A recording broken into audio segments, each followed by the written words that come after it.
Setiap tahun, jutaan ton limbah tekstil berakhir di tempat pembuangan sampah dan mencemari lingkungan. Namun, di balik tumpukan pakaian bekas tersebut, terdapat teknologi canggih yang mampu mengubahnya kembali menjadi bahan baku berkualitas untuk diproduksi menjadi pakaian baru. Bagaimana seluruh proses itu dilakukan? Mari ikuti proses pengolahan limbah tekstil di pabrik modern. Sesampainya di pabrik, pakaian bekas tidak langsung dihancurkan. Seluruh pakaian harus melewati proses penyortiran, yang menjadi salah satu tahapan terpenting dalam industri daur ulang tekstil. Para pekerja memeriksa setiap pakaian secara teliti untuk menentukan jenis serat, warna, kondisi kain, hingga tingkat kerusakannya.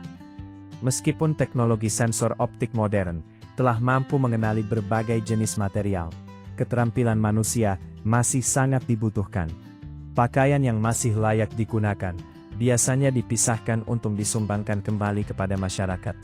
Sedangkan pakaian yang sudah tidak dapat digunakan akan diproses menjadi bahan baku baru. Setelah proses penyortiran selesai, seluruh komponen yang bukan berupa kain harus dilepaskan. Resleting logam, kancing, paku keling, label plastik, hingga aksesori dekoratif dipisahkan satu persatu agar tidak merusak mesin pada tahap berikutnya. Pakaian terlebih dahulu dipotong menjadi bagian-bagian kecil sebelum dimasukkan ke dalam mesin penghancur berkapasitas besar.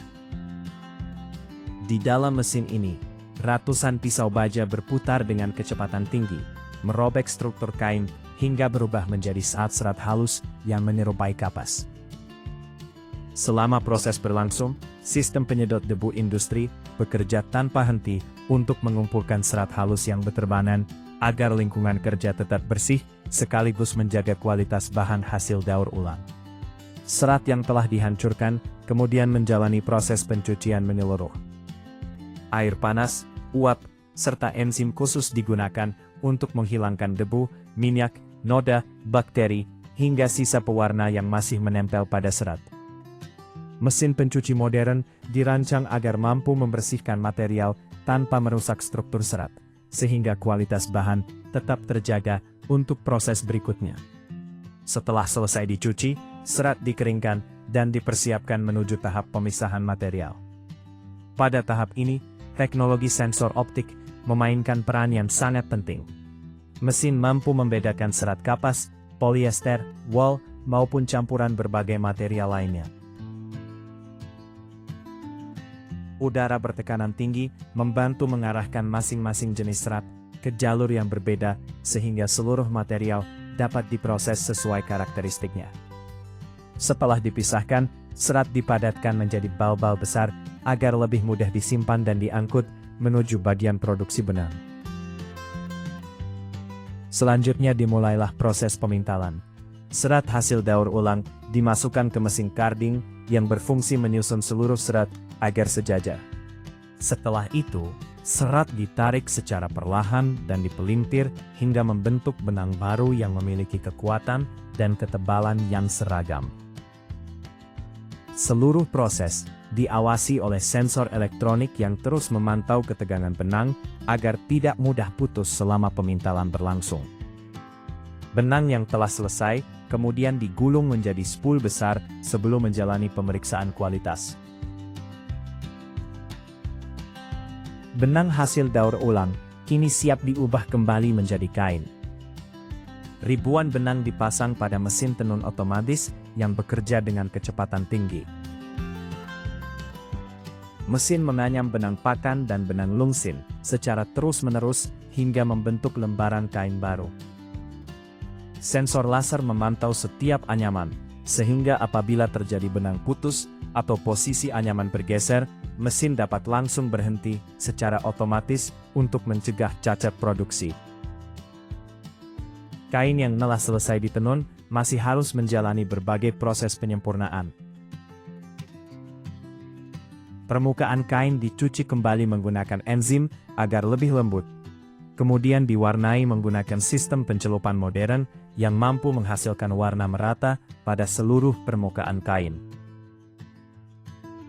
Setelah itu kain dikeringkan dan dipanaskan pada suhu tertentu untuk menstabilkan ukuran sehingga tidak mudah menyusut saat digunakan oleh konsumen.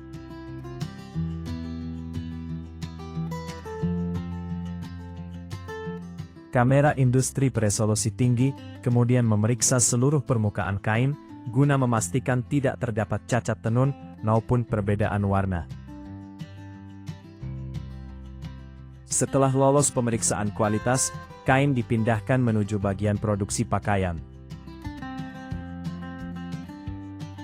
Mesin pemotong otomatis mengikuti pola digital yang telah dirancang sebelumnya, sehingga setiap potongan memiliki ukuran yang sangat presisi.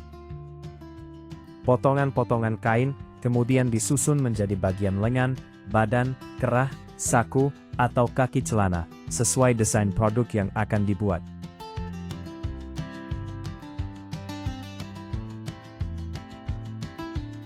Pada tahap penjahitan, berbagai mesin khusus bekerja secara bersamaan untuk menyatukan seluruh bagian pakaian. Ada mesin yang khusus membuat jahitan lurus, mesin obras untuk merapikan tepi kain, hingga mesin pemasang resleting dan kancing.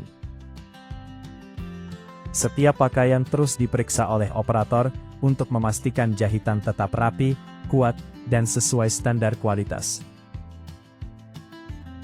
Untuk produk seperti celana jeans, proses produksi masih berlanjut ke tahap finishing. Celana dicuci menggunakan batu apung atau enzim khusus agar menghasilkan efek pudar yang menjadi ciri khas denim modern. Setelah itu dipasang label merek, dilakukan penyetrikaan menggunakan uap panas, lalu kembali diperiksa satu persatu sebelum dilipat dan dikemas. Tahap terakhir adalah pemeriksaan kualitas akhir. Seluruh pakaian diperiksa mulai dari warna, ukuran, kekuatan jahitan, hingga kelengkapan aksesori. Produk yang memenuhi standar kemudian dilipat secara otomatis, dimasukkan ke dalam kemasan, diberi label, dan disimpan di gudang sebelum dikirim ke berbagai toko di seluruh dunia. Itulah proses bagaimana limbah tekstil diolah kembali menjadi pakaian baru dengan bantuan teknologi modern. Menurut kalian, apakah pakaian yang sedang kalian pakai saat ini mungkin berasal dari hasil daur ulang pakaian bekas? Tulis pendapat kalian di kolom komentar.